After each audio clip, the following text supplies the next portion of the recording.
Bam! What's up, folks? MC is in the house. My name is Justin Garcia, also known as Master Chim, and welcome to the Warrior Stream, the live show that I do every Wednesday at noon Eastern Standard Time, taking a topic and deep diving on it for about an hour or so. Sometimes it's a half an hour, sometimes it's an hour and a half. But I give it a good go, and I see what's what, and we have a good time while doing it. I appreciate you guys joining me. Little bit of housekeeping. If you guys have not gone onto my email list, right? I send an email, a free email every morning. It's called the Master Chim Letter. Decided to give it a fancy name, not too fancy, but it is my own. And you can get that by going there, masterchim.com. I hope you guys could see that. I could see it. And signing up for the newsletter there. While you do that, or just for doing that, I will also give you a power program called Master the 24-Hour Cycle. It is a program that I've sold for $47. It is my balance management system, sort of like time management without losing your mind or selling your soul. And you'll get that program for free just for signing up for the free email newsletter. If you just want the program, sign up, get that first email. It has the promo code where it's free, and then unsubscribe. You don't have to get an email. No harm, no foul. So all that being said, all other relevant links and stuff, my shirts and book and all that stuff are down in the description, no matter where you're watching. So what is going on here? All right. Willie, what's up, brother man? Jesse, good to see you. Samurai Cards, what up? Corey, good to see you, my friend. Big Monk, good to see you, brother. All right. I am going to make a habit of being better at asking you guys to like, comment, and subscribe. If you are not subscribed to the channel, please do so. It's what, if I'm on YouTube, I might as well, play the YouTube game better. And I have to get admittedly better about reminding myself of that. Big Fred, good to see you again, brother man. But we got a good topic, I think, to discuss today. Something that I just wanted to sort of riff on, just free flow a little bit. Interact with any questions or comments you guys may have along the way. But it's something that I have addressed in many different ways, many times over many years at this point, both in my real life and my online engagement and content. And it's this question: are depressed men weak? Another way to frame the question: is it weak for a man to be depressed? Is depression weakness? However you look at it, I think there's a couple of different variables. I break these things down the way that I usually do, which is, finding the terms and the formulas and the implications and what are the concepts, and can we sort of distill some universals from our observation of the process and use those universals to navigate a different application? Or is it more so this is a one-off, application where there is no universal to be distilled that you can apply elsewhere? Well, whatever those, outcomes happen to be, the process is the same. And today I'm going to apply that process to this scenario or this question of, are depressed men weak? All right. So first thing I'm going to cover is Cherrytown Vibe. What's up, brother man? Cherrytown Vibe is one of my students, and I think I saw you Sunday and told you I see you Wednesday, and here you are. Right on. Good to see you. Corey says, don't forget the thumbs up. Right on, Corey. On mission. Monk writes, before we get into it, he writes, I think that how you deal with your depression that determines weakness or strength. And I think you're spot on, and that's the direction that we're going to wind up going. But let's start off with defining some terms, right? So depression. The idea of depression. I'm sure there's a clinical definition, and I don't have much use for the clinical definition because this isn't a clinical environment, and that's not sort of like the culture nor language and protocols that we're dealing with. We're dealing with real world, everyday, the layman's concept of what it is to be depressed. If I were to refer to somebody as, he's going through a depression, everybody more or less, there'd be some offset, but everybody has a functional overlap of understanding of what I'm trying to describe. So to put a little bit of a definition on depression, I would say it's and again, this is through my own frameworks and terminology I'm going to use to describe this. One is depressed when he is committed to writing stories that remove personal power and inhibit or reduce movement. So basically, you are depressed when you are committed to telling yourself destructive stories that stop you from moving and lower your energy level as a result, right? So that is what I would functionally describe depression as. And I don't think my description offsets from what you may think depression is. Don't get pushed away by, my lingo and the terms that I tend to use when talking about my stuff. But basically, you're depressed when you are getting in your own way because an abstraction or the foundational abstraction that is winding up destroying your relationship with the real world, right? So now I'm not, by the way, I'm not going to define men, right? I'm just going to assume that the guys who watch my stuff understand what the fuck that means. And now weak, right? So are depressed men weak? Weak. I've defined weakness for years now publicly. And this is one of the things that I think people who early on, a decade ago in public used to condemn a lot of my stuff, they would try to just, dismiss me as, well, this is just one of those macho, men don't cry, don't be a pussy. And then like this sort of caricature of what, masculinity is to people who don't have a relationship with what it is. I would offer that when I call somebody weak, it is not a rung on the ladder, with the ladder model as an analogy, but it is whether or not they've committed to climbing. Sometimes it's whether they're even on the ladder. Your weakness increases the less you wish to climb, culminating in you getting off the ladder and eventually even condemning those people who are climbing. That's sort of like the spectrum of weakness. So are depressed men weak? Are depressed men, in other words, rejecting the process of progress? Are depressed men rejecting the process or the act or the commitment or the culture or the lifestyle or the philosophy of self-improvement, of bettering one's circumstance, of pursuing mastery, however you want to describe that positive direction of development an individual can experience? Are depressed men, have they opted out of that? And have they even gotten to the point where they've condemned it? And I think by phrasing it that way, or framing it rather that way, we could start seeing that, well, I guess some do and some don't. But I don't think being depressed necessarily correlates to whether or not you are weak. I know depressed men that are still functional, and there's something to be said for if somebody's really, really depressed and then they start moving in the right direction and they become less depressed. Technically, they're still depressed, but they are stronger or less weak than they were before. So there's a sliding scale, right, of where these values fit in when, looking to overlay that on an individual's life. And I think, even that is a point worth isolating. It's like, well, you know what? These aren't switches, right? So it's not this or that. There's not this binary sort of either you're depressed or you're not, either you're weak or you're not. And I think that's how a lot of people wind up having dysfunctional relationships with these variables because they assume that they've either got it or they don't. And sometimes when they got it, they stop working for it. Sometimes when they don't, they either then decide to work for it or they just consider themselves as somebody who ain't ever going to have it, right? And it's not as binary this or that as people would reduce it to. So I think then if we're looking at,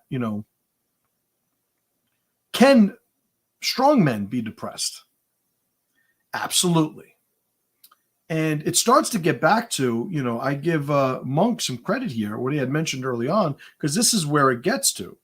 It is the protocol or the formulas that one has for dealing with these bouts of depression. I've introduced, before, this dynamic of an individual identity experiencing friction when engaging his surroundings, right? The ecosystem of his life, there is a friction that ecosystem, puts upon him, and it allows him to, number one, realize that there is me and there is not me. And when I feel the relationship or the wall between me and not me change, it signifies movement, right? And that movement and the feedback that I get from my ecosystem that movement is occurring is what I would call friction.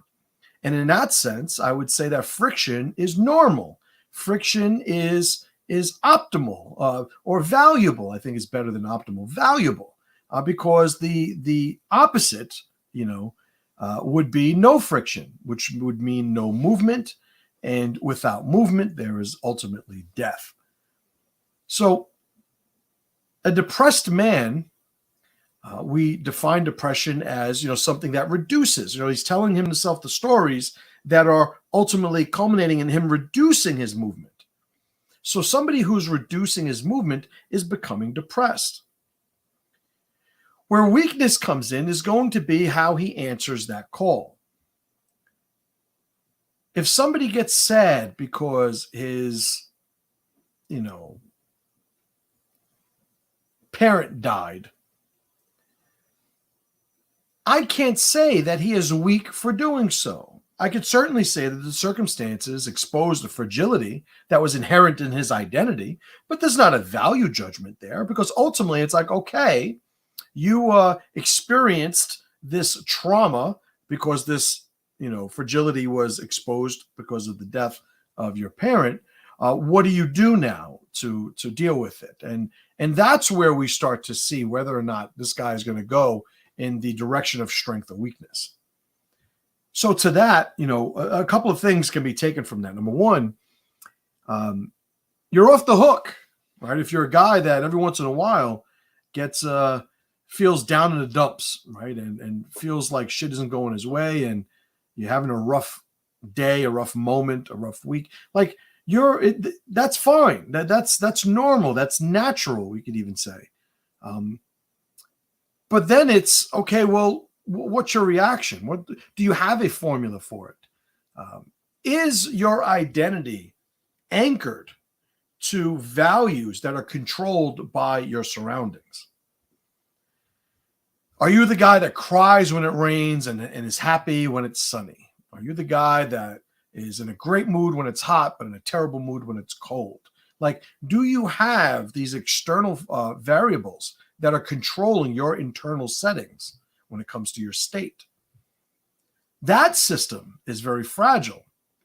And again, when made aware of the fragility of those systems, are you somebody who is jumping on the ladder to improve it? I'm the guy that says, there's never reason to not be in a good mood. Only the weak mind adds suffering to circumstance. We can't control circumstance all the time. We can influence it to some extent, but we can't control it all the time. If it's going to rain, it's going to rain, right? How do we relatively, control our relationship with the rain? We have an umbrella, we have a raincoat, or we just enjoy and appreciate the rain. I go hiking a lot as of late, last few months, and my favorite time to hike is during like storms and when it's raining hard out. Like, those are my favorite times to go hiking. To me, it's just a more experience. Talk about friction. It's like you are in it. And when you realize all these things outside of you, it just allows you to remind yourself where you are in it all. The opposite end of that kind of experience would be when an individual, I don't know if you guys have ever tried those deprivation chambers, right? Those float tanks. I've done a few years ago. I invested some time and money in spending, I think, about a dozen sessions in these float tanks. And holy shit, man, it was beneficial. A lot of the benefit that came of it was because it was painful. It was scary. I was freaking out, and like I had to work through some shit during those sessions.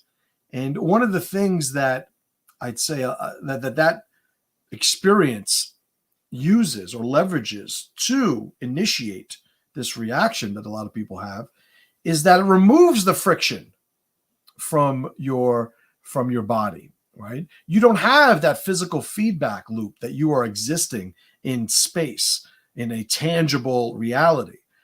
But you are also awake. Most of the time, our relationship with our body, our sensory feedback loops, are modified when we're sleeping, right? And we're dreaming, and it's a different experience we have with our surroundings. But being in that float tank, we're awake, we're aware, and we don't feel anything.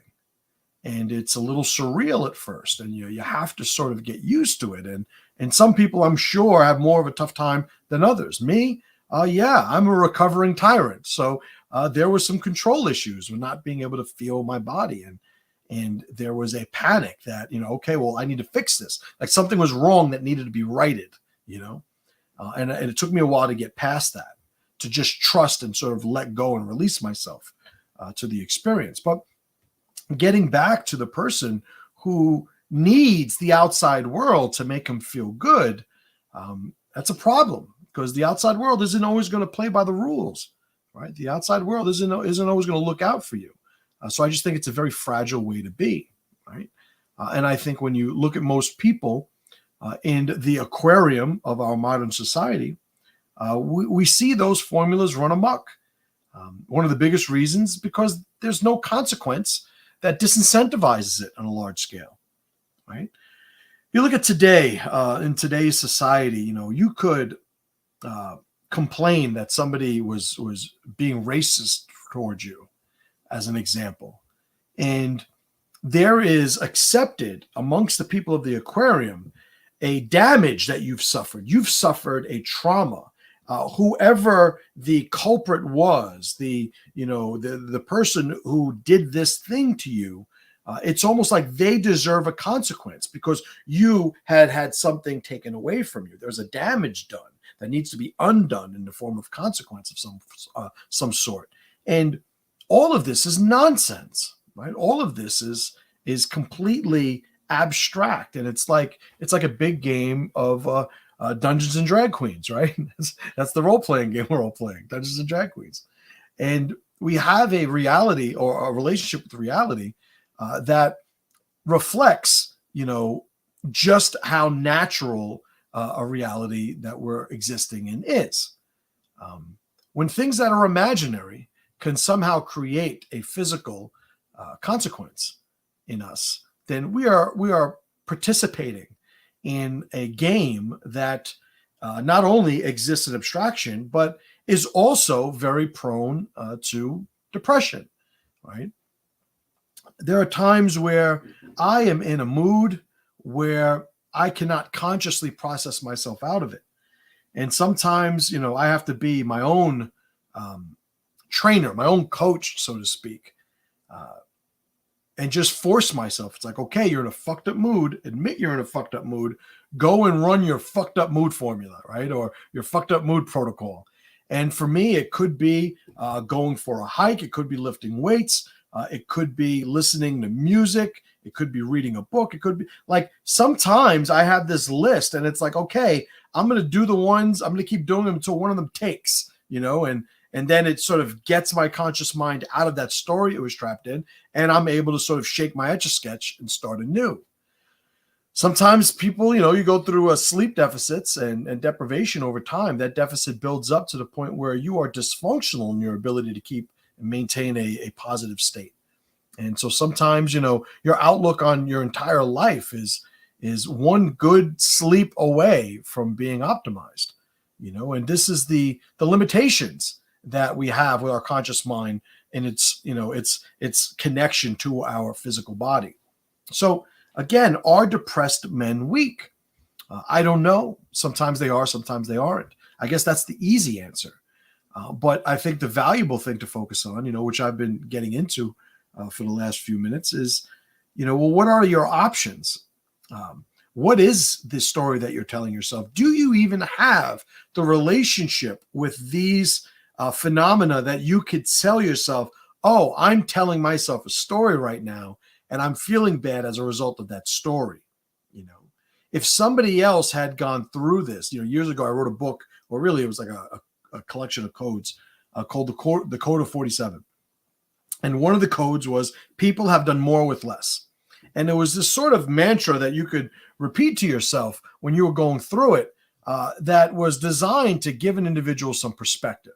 It's like, okay, have there been other people who have gone through this? Did they have positive outcomes? Were they potentially even in a more positive state that I'm in this same scenario? Why should I not then mimic what they were doing? Why should I not study how they handled this thing? Because why would I not, again, logically, be able to improve my own relationship with my circumstances if I sought out those formulas that were vetted and proven to be effective, right? This is a process that we can implement. It doesn't mean like, I'll be the first one to tell you, I haven't figured out how to avoid depression. I haven't figured out how to avoid bad moods. I'm not that guy. I am not your guru, right? But I will say, I remember a couple of years ago, I created this program, Second Step Strategies. And you can go to mastermind.com. It's still there, available. But the whole idea of it is, okay, you're about to lose your shit. And rather than lose your shit, why don't I install a protocol so you don't lose your shit, right? It's like, okay, this is what Bruce Banner should do when his eyes turn green and he doesn't want to become the Hulk. It's like when your eyes turn green, do this, right? Because sometimes he can't stop the eyes from turning green. Hulk reference, if you guys aren't tracking. Right? So I think when looking at our lives and the moods that we're in, there's also something to be said for the temperament and or personalities of individuals. Like some guys are just fucking mopes. Some people, they're just fucking mopes.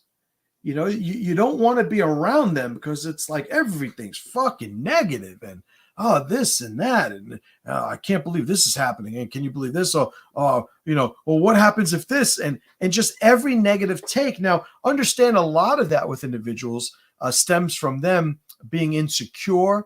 And it's sort of like if your expectations are low enough, nothing ever lets you down, right? Which has other applications I've spoken about before. Whenever somebody lets you down, it's just because you misset your expectations, right? They revealed who they were, but maybe you expected a little bit more. That delta between the two is usually our disappointment. Well, there are people who, when they're negative, in that vein, all they're doing is really setting expectations as low as they can while remaining functional, because that way they're let down by as little as possible. And this is somebody who does not have a good alliance, with the future, right? I define hope as an alliance with the future. Well, people who have been betrayed by the future in their eyes, they will stop running those hope formulas. And the opposite of that is this negativity. It begins as a skepticism, and sometimes it's masked as a skepticism. Well, I just don't go with the crowd, or I just don't jump at anything. I got to think things through. And it's like, okay, there's something to that. But at some point, it's really the onus is on the individual to be honest with themselves. Like, are you just being negative because you're scared to hope for something that might not come true, right? So a lot of these variables, you see them in different applications. Depression is certainly one of them. Depression is basically it's an outlook that produces the opposite of hope, right? And I haven't really I haven't comfortably coined a term to be on the opposite end of hope that I like, so I'll just describe it. And it is the alliance with a future that is negative, right? And by negative, I don't necessarily mean negative positive in some value sense. It's really negative positive in terms of on mission, off mission, adding to my ability to pursue mission, taking away my ability to pursue mission. right? So even, negative and positive is anchored to something functional in that sense. So depressive, outlook on life is one that is, basically undervaluing the potential outcomes that they're in front of at any given time, right? And it's a philosophy, or at least a state, that induces that philosophy while it's still there, right? All right, what's going on here?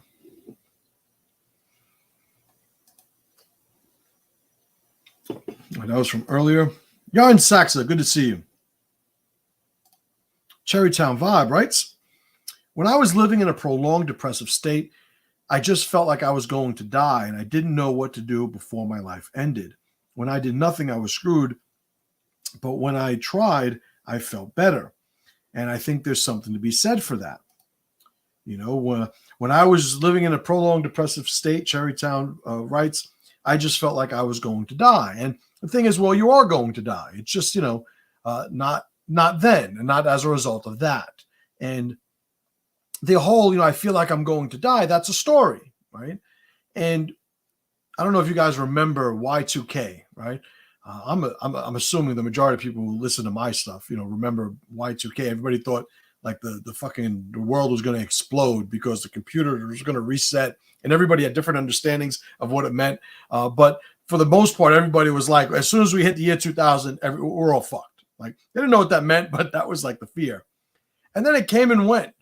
And when it came and went, it was like, oh, all right, well, I guess we messed that one up, And it was sort of just an analogous parallel to what I talk about when people are depressed. It's like, yeah, you guys are waiting for this thing, that's this negative thing to happen. Certainly, the more stories you tell yourself about it, the more self-fulfilling a prophecy it'll become.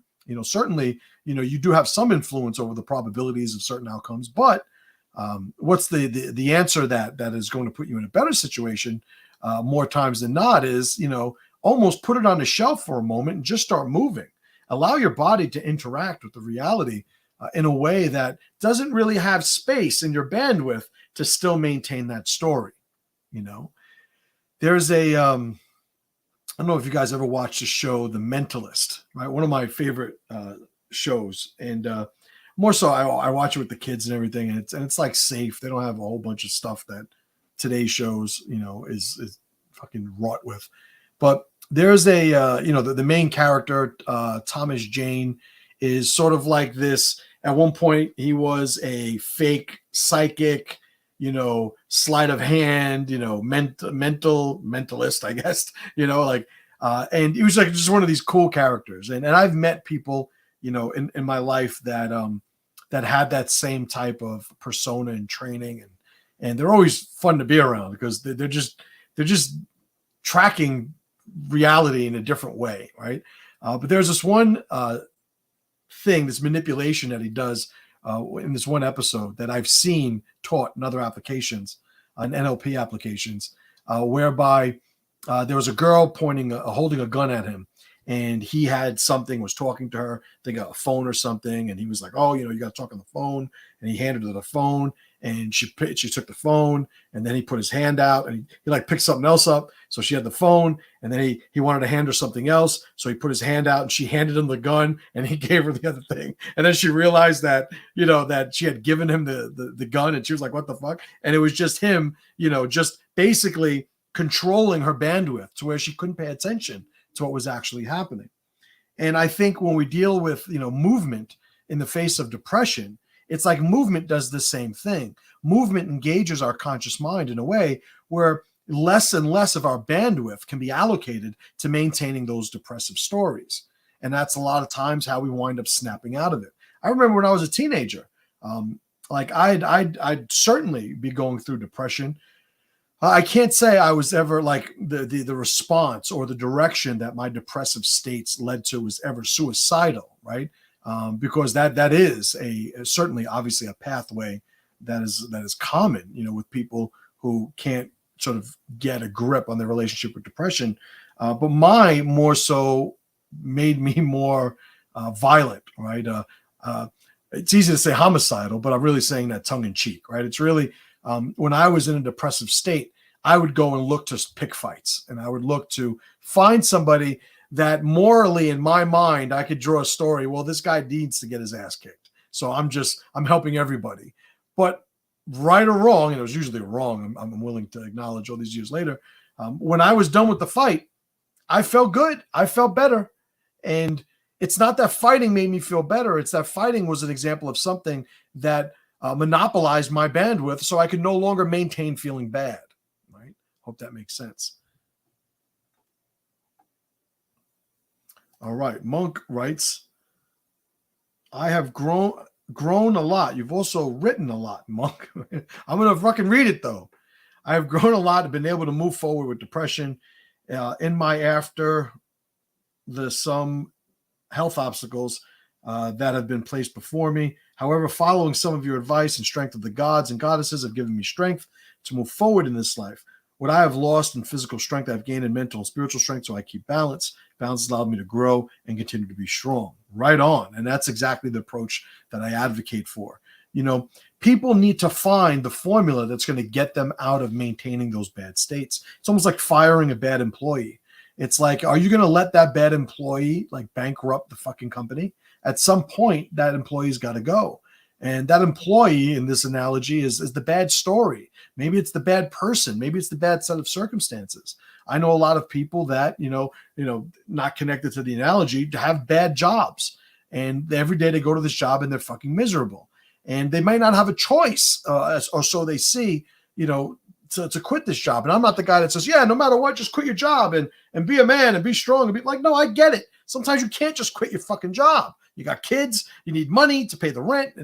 But at a minimum, can you build a better relationship with what that job means to you to somehow change your state so that you are not so deficient in your energy when maintaining that job? Can you now put yourself in a better state that will allow for a little bit more energy? That energy can be used to start building some sort of strategy to find another job. Like, all of these things are connected. There's never a reason to not be in a bad mood, right?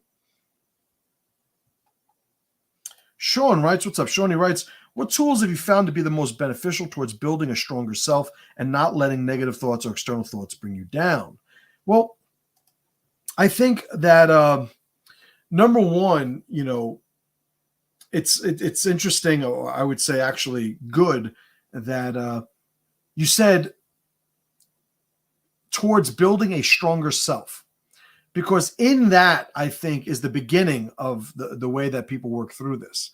It's like you have to know who you are. If you don't know who you are, then I've said this before, who is building the alliances, in your life, and who are your allies allied with?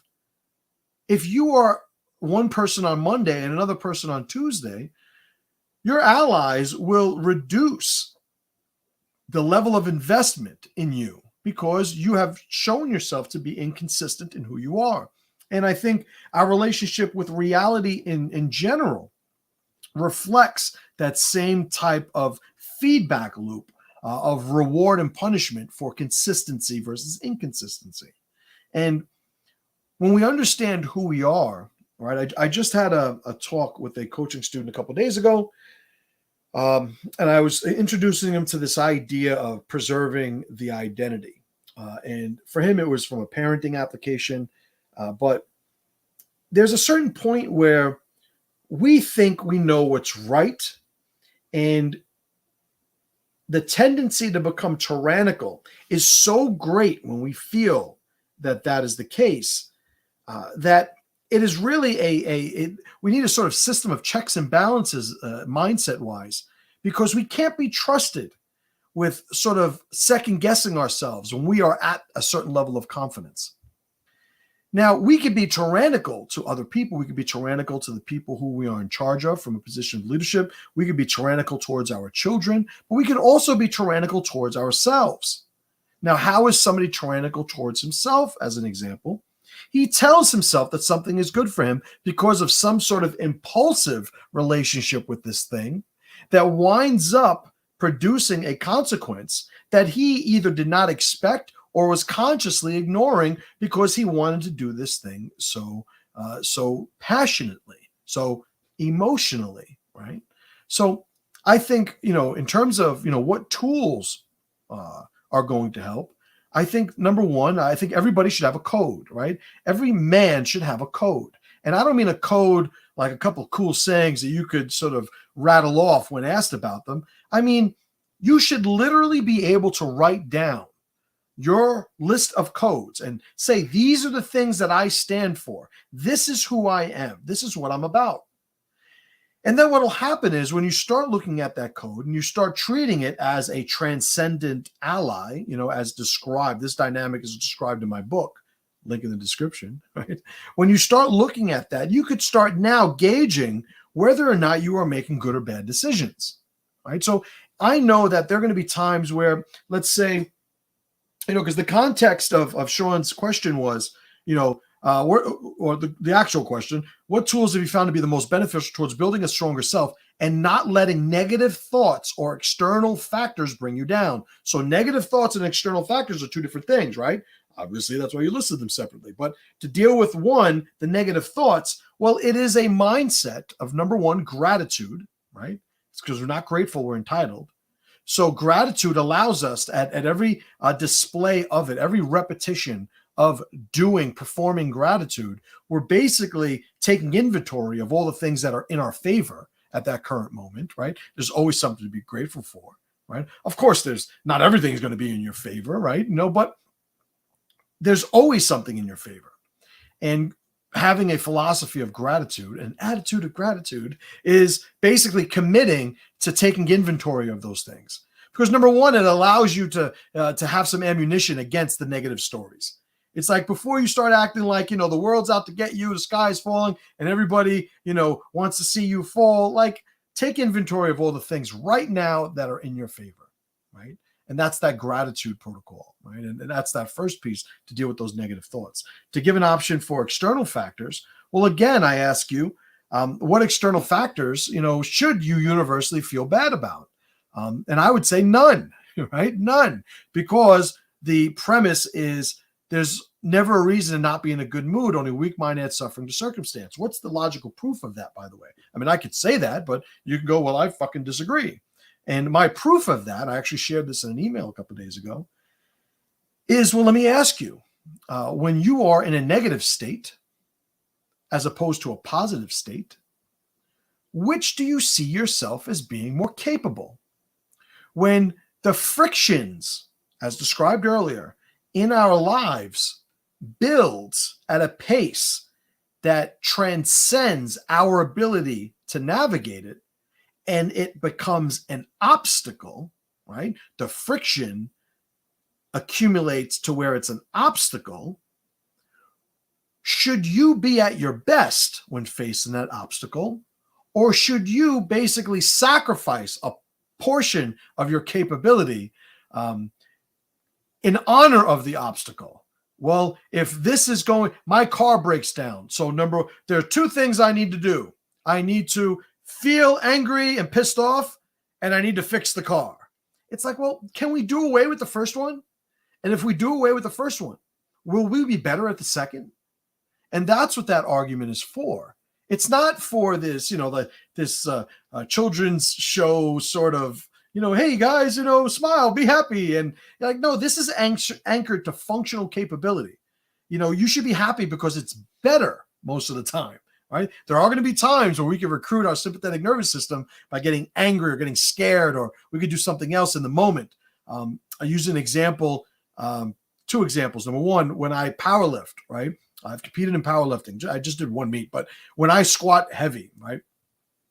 When I'm going for like a heavy single or something, I create this whole reality in my mind that if I don't get this bar up, like my children are going to die and they're screaming for me, my wife, my family, I need to help them. If I don't do this, they're all going to die. And everyone's crying for me to like, I get to the point where there's times where I'm squatting and I have tears in my eyes because I am so just out of it, because I'm so fired up with adrenaline, because I use that as a tool to leverage those capabilities for a specific purpose, but there are going to be times where it's the opposite, where I remember having fighters that it's like they wouldn't start fighting until the fucking guy punched him in the face 5 fucking times.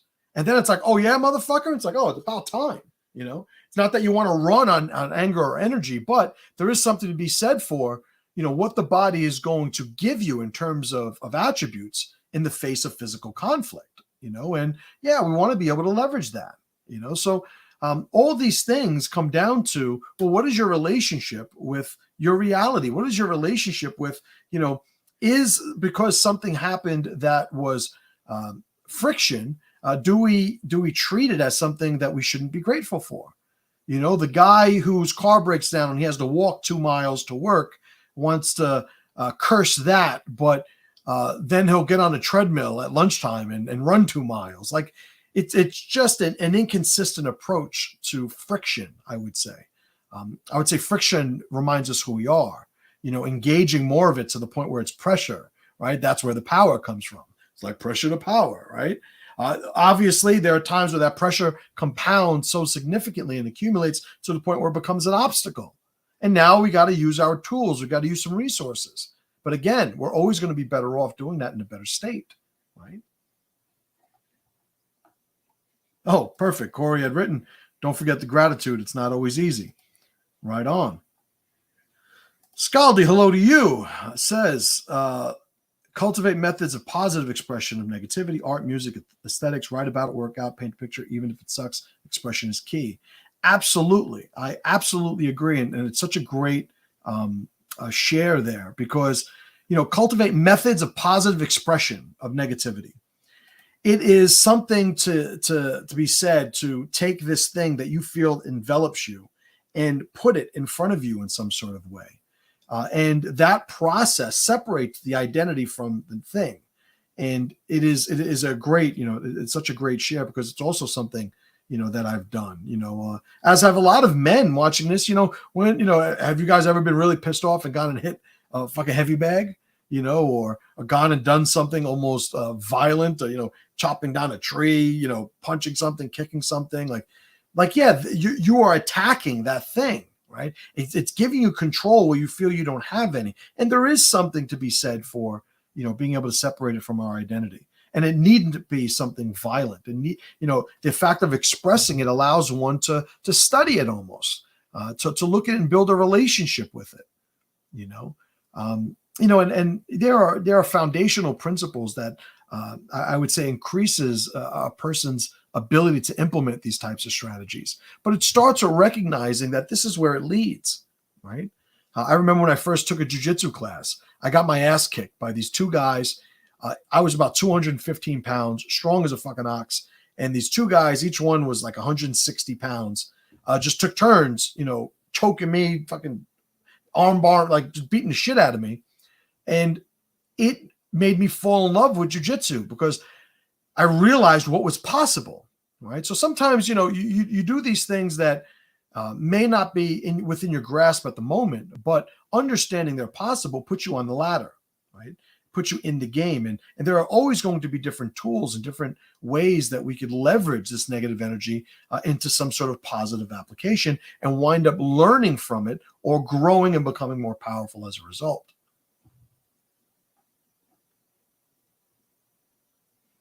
Monk writes, living the 9 noble virtues are a good check. They absolutely are. My children know them. It's something that I bring up, very often in my home.